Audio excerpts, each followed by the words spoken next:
गोट pox का है, ये विषाणु जनित है, वायरस से होने वाली बीमारी है।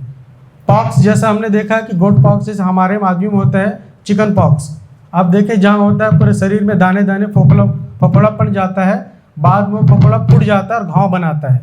वैसे ही इसमें भी बकरियों में क्या होता है देखेंगे, खासकर ये वाले रीजन हो, माउथ रीजन में पहले दाने जैसा होगा, वो दाना होने के 8 से 10 दिन के अंदर में वो फूट जाएगा। फूटने के बाद घाव जैसा बनेगा। यदि हम उसमें ध्यान नहीं देते हैं तो उसमें बैक्टीरियल इन्फेक्शन हो जाता है और पस आने लगता है। वो जो पस आ रहा है वो सेकेंडरी इन्फेक्शन की वजह से है। नॉर्मली पॉक्स में देखेंगे आप कहीं पस नहीं आता, ना ही हमारे केस में आता है। वो दाना बनता है, फूटता है, घाव बनता है और 8-10 दिन में फिर देखिएगा अपने आप ठीक हो जाता है। मुंह पे आसपास होता है। एक और बीमारी होती है गोट एक्थाइमा या ऑर्फ, उसमें भी वैसी लिखता है। अंतर यही दोनों के लीजन में जो सिम्टम देखेगा, ऑर्फ में जो होता है ये अपर लिप और लोअर लिप के आसपास पूरा आपका ना छाला पड़ जाएगा, ठीक है, वो ऑर्फ कहलाता है। हाँ, वहाँ का तो झड़ना ही झड़ना है, जब घाव होगा झड़ेगा झड़ेगा जी। पॉक्स वायरस, ये जो वायरस है पॉक्स वायरस, इसमें देखिएगा शुरू में दाने होंगे, वो दाने होने के बाद वो फूटता है, फिर घाव बनता है। और बीमारी जो बोल रहा हूँ गोट एक्थाइमा, जो एक और बीमारी होता है वायरस से, उसमें क्या होता है, उसमें दाने नहीं बनेंगे, वो शुरू से ही अल्सर जैसा बनेगा। और मुंहपका FMD है, तीनों में बताऊंगा अंतर तीनों में। उसमें क्या होता है जो और में बोल रहा है, ये आसपास लिप कमिसर जिसको बोलते हैं हम, ऊपर लिप, लोअर लिप और यहाँ इसी में पूरा छाला पड़ता है और डायरेक्ट घाव बन के बनेगा, उसमें दाने जैसे नहीं आएगा, वो घाव हो जाता है उसमें, ठीक है। तो जितने भी विषाणु जनित बीमारी है, जैसा अभी ये गोट पॉक्स हो गया, आगे हम PPR का बारे में पढ़ेंगे, फिर एक्थाइमा के बारे में पढ़ेंगे। ये सब जितने भी वायरस होने वाली बीमारी है, इसका सही इलाज वायरस का हम नहीं देते हैं, हम उसको सिम्टोमेटिक करते हैं, जो जैसा लक्षण दिख रहा है लक्षण के अनुसार तो इलाज करते हैं। जैसे इस बीमारी में भी हम क्या करेंगे, चेचक जैसा हो गया तो आप मुंह में यदि छाला पड़ा है तो आप पोटेशियम परमैंगनेट जानते हैं आप, उसका ना आधा लीटर बाल्टी में एक चिमटी इतना सा या एक मग्गे में इतना थोड़ा सा डाल दीजिए। डालने के बाद घोल के उसके मुंह को अच्छे से साफ कर दीजिए। ये एंटीसेप्टिक सॉल्यूशन होता है, PPM बोलते, पोटेशियम परमैंगनेट। क्वांटिटी इतना थोड़ा सा, आप यदि एक मग्गा ले रहे हैं तो एक चिमटी से भी कम पानी में डाल के मुंह को उसको धो दीजिए। पोटेशियम परमैंगनेट किसी भी मेडिकल स्टोर में मिल जाएगा। वो नीला थोथा बोलते हैं शायद हिंदी में, नीला थोथा, हल्का बैगनी कलर का रहता है वो। और पहले गांव में जब देखिएगा जो कुआं रहता था उसको साफ करने के लिए इसी को डालते थे। हाँ, सभी जगह आता है, सभी, ये बहुत अच्छा एंटीसेप्टिक सॉल्यूशन होता है। इसके आप घाव को धो लीजिए। धोने के बाद बोरिक एसिड और ग्लिसरीन को दोनों का पेस्ट बना लीजिए। पेस्ट बना के आप जहाँ जहाँ छाला उसमें लगा लीजिए। बोरिक एसिड और ग्लिसरीन, या बोरोग्लिसरीन का ऑइंटमेंट भी आता है, जेल भी आता है। दूसरा आप नहीं तो हमारे केस में देखिएगा ओरासोर के नाम से आता है जेल। जब छाला हो जाता है हमारे जीभ के अंदर में तो हम ओरासोर लगाते हैं, तो वो क्या करता है सुपरफिशियल एक कवरिंग बना देता है, तो जानवर खाना चालू कर देता है। नहीं तो क्या है, छाला होने की वजह से दर्द होता है उसको, जब भी खाने करता है दर्द होगा तो खाना पीना छोड़ देता है। और उसको लगाने से क्या होगा, वो दर्द बंद कम हो जाता है और जो हमारा बकरी है वो खाना चालू कर देती है और धीरे धीरे उसमें हीलिंग स्टार्ट हो जाता है। बोरोग्लिसरिक का पेस्ट लगा लीजिए। साथ ही घाव सुखाने का कोई से भी सस्ता एंटीबायोटिक, जैसा आप जानते हैं पेनिसिलिन का आता है, डाइक्रिस्टिसिन एस आता है, वो 28 से 30 रुपये में आता है 2.5 लाख का, 5 लाख 2.5 लाख के नाम से जानते हैं सब। उसको आप मसल्स में लगा सकते हैं। वो जैसा मान लो 5 ग्राम का आता है, 5 लाख बोलते हैं जिसको, उसको 15 ml के आसपास आता है पानी, उसमें डिज़ोल्व कीजिए। और यदि आपके बकरे का वजन यानी 20 से 25 है तो उसमें आप 2.5 ml इंजेक्शन लगा दीजिए। ध्यान ये रखिएगा बस कि ये पेनिसिलिन वाला इंजेक्शन वो मसल्स में ही लगना चाहिए, आपके धोखे से भी नस में नहीं जाना चाहिए। कहीं नस में गया जहाँ ब्लड आ रहा है, कई बार ऐसा होता है जैसे हम नीडल डालते हैं इंजेक्शन लगाने के लिए, तो जैसे ही इंजेक्शन को प्रिक करने के पहले हमको सिरिंज को पीछे खींचना चाहिए, देखना चाहिए कि ये ब्लड में तो नहीं जा रहा है, कहीं ब्लड में धोखे से चला गया तो ये इससे आपके पशु को तुरंत मृत्यु हो सकती है। इसलिए हमेशा जो इंजेक्शन लगाने की विधि होता है या रूट ऑफ एडमिनिस्ट्रेशन जिसको हम लोग बोलते हैं, वो ध्यान रखना चाहिए। पेनिसिलिन के इंजेक्शन को मसल्स में ही लगाते हैं, ब्लड में नहीं लगा सकते। या उसके थोड़ा सा महंगा 50 रुपये के आसपास में एमॉक्सिरम फोर्ट आता है 300 मिलीग्राम का, वो 45 रुपये आसपास मिलता है, उसको आप लगा दोनों में लगा सकते हैं, कोई दिक्कत नहीं। धोखे से भी आपका वेन में गया, ब्लड में गया, कोई दिक्कत नहीं रहेगा। उसको 5 दिन आप लगा दीजिए, 5 से 7 दिन तक। और दर्द के एक मेलॉक्सिकम आप जानते हैं, मेलोनेक्स का आता है, उसको इंजेक्शन लगा दीजिए, आपका जानवर ठीक हो जाएगा। बशर्ते ध्यान ये रखना है, चूँकि ये संक्रामक बीमारी है, एक से दूसरे जानवर में फैलता है, तो हमको जो बीमार पशु है उसको अलग रखना है और अलग रख के ही इलाज करना है। और इसका समय में टीका लगवाना है, साल में 1 बार है।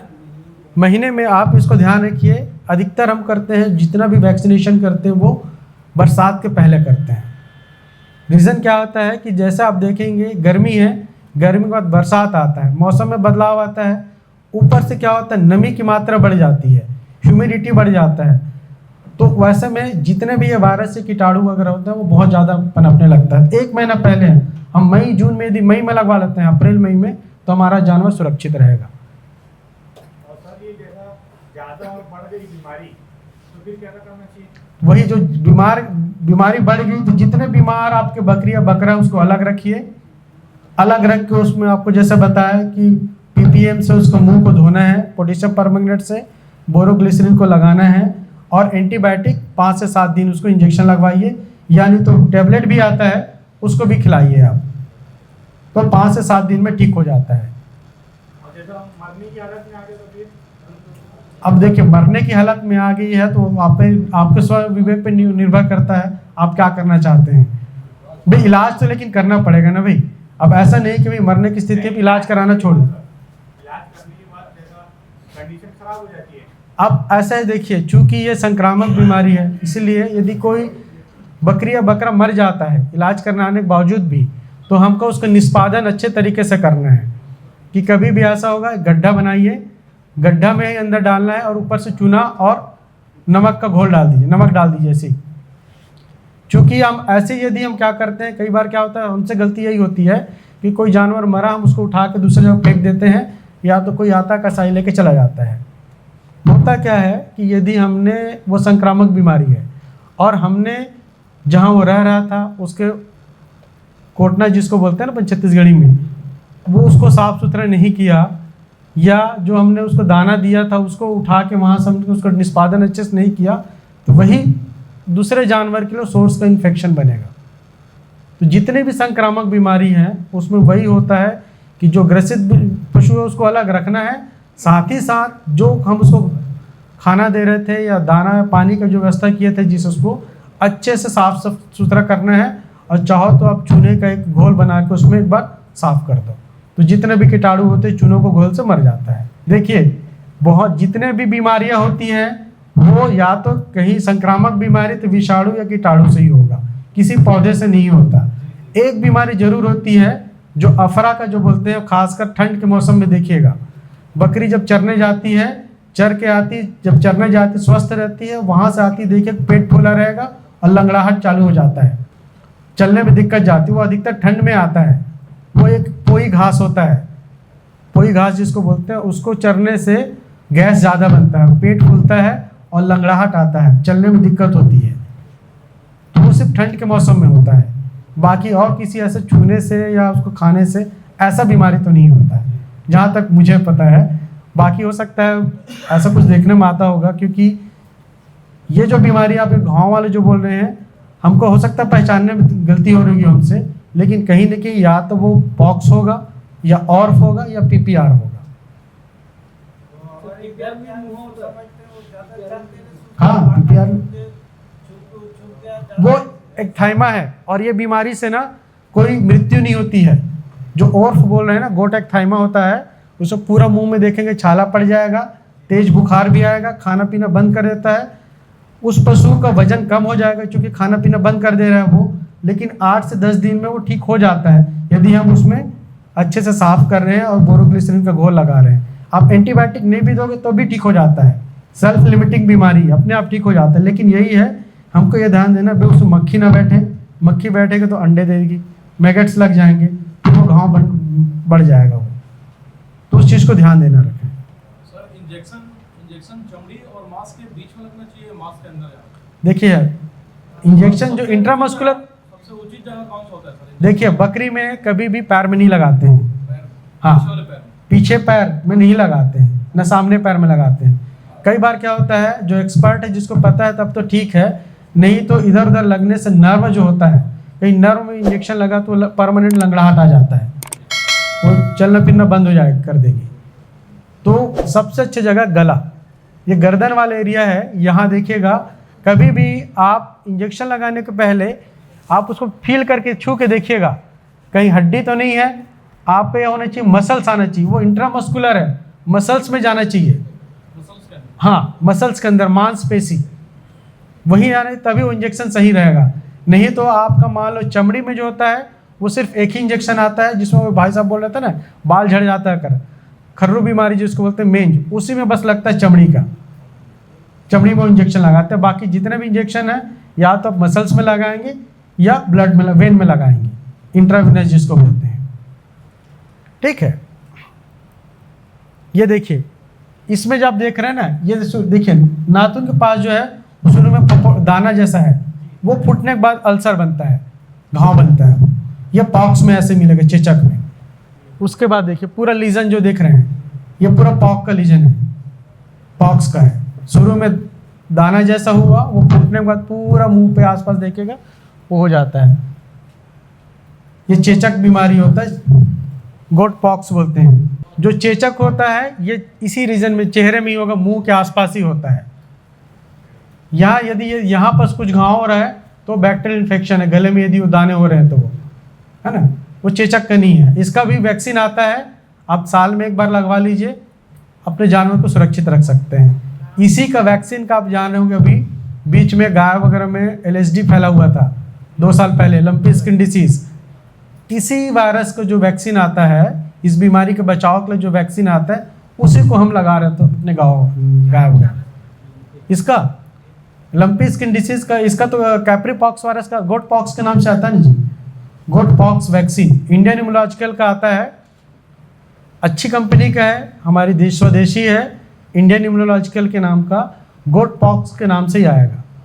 इसको आप लगवा सकते हैं इसको हर साल में एक बार जी, मई जून में लगा लीजिए, साल में एक बार लगाने हैं आपको। डोज 1 ml है, देख बड़ी छोटी से कोई फर्क नहीं पड़ता। मई जून में देखिए वैक्सीन का टीका का यही है, चाहे वो 50 किलो का बकरा हो, चाहे 10 किलो का आपका छोटा मेमना हो।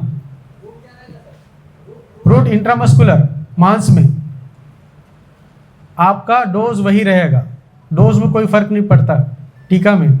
जैसा हमने देखा कोरोना में, यदि 18 साल का लड़का है उसको भी लगा तो वही डोज लगा जो 60 साल के आदमी को लगा। वजन से उसको कोई फर्क नहीं है, ठीक है, डोज वही रहेगा।